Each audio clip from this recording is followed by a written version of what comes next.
J'avais 14 ans quand j'ai été assassinée le 6 décembre. En 1973, j'avais autrefois une famille heureuse. J'immortalisais mon père avec mon appareil, passionné de modélisme naval, ma belle mais mélancolique maman, ma sœur courageuse et intelligente. Cet enfant, j'ai le béguin pour Ryan. Ce jour-là, Brian m'a donné rendez-vous le week-end. La lettre d'amour était dans mon livre. J'ai descendu le chemin du champ de maïs, le cœur joyeux, jusqu'à ce que notre voisin, Monsieur Harvey, m'arrête. Il m'a montré la cabane de contes de fées qu'il avait construite dans la salle souterraine, mais j'ai tenté de partir. La trappe derrière moi claqua. Cet après-midi-là où j'aurais dû lire ma lettre d'amour, mon monde est noir à jamais. En me réveillant à nouveau, je marchais à travers des rues glacées. J'ai vu mon père qui tenait ma photo et me cherchait désespérément. Il me transperçait du regard. J'ai couru chez moi, j'ai ouvert la porte. J'ai vu du sang sur le sol et mon bracelet à son évier sale. Harvey prenait nonchalamment son bain dans la baignoire.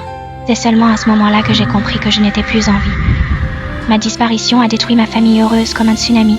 Mon père a brisé ses modèles de navires adorés et s'est obsédé à retrouver le meurtrier, Mike. Incapable de supporter ce chagrin, elle fit ses valises et partit. Je me suis cachée dans l'espace entre les deux mondes. Je regardais mon père développer ma pellicule et identifier le tueur. Mais il a couru chargé dans le champ de maïs, après un homme grand, et a fini grièvement blessé pour la première fois. Mon existence était une chaîne qui les empêchait de reprendre leur vie, bien plus que la vengeance elle-même. Je voulais simplement qu'ils vivent en paix. L'hospitalisation de notre père a renforcé la détermination de ma sœur à découvrir la vérité. Elle a brisé la fenêtre de la cave à coups de pied, a réprimé sa peur et s'est introduite dans le repère du diable. Elle a fouillé l'espace sous le plancher et a trouvé le journal secret d'Harvey. À l'intérieur se trouvait ma photo et une mèche de mes cheveux. Mais le diable est revenu. Ma sœur replaça la planche avec précaution en retenant son souffle. Le moindre bruit l'a pourtant méfiée. Elle s'est échappée en sautant du 2e étage. Elle traversa la vitre et s'enfuit. Il revint précipitamment avec le carnet. Ce qu'elle vit, c'était ses parents qui se serraient l'un contre l'autre pour protéger ce bien durement obtenu.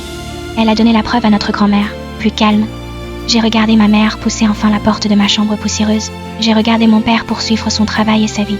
Avant d'entrer au paradis, je suis revenue précipitamment une dernière fois parmi les vivants. J'ai emprunté le corps de mon ami et enfin embrassé le garçon qui me manquait de mon vivant. Plus tard, ce diable, pendant sa fuite, il s'est endormi sur un glaçon et est mort en tombant d'une falaise.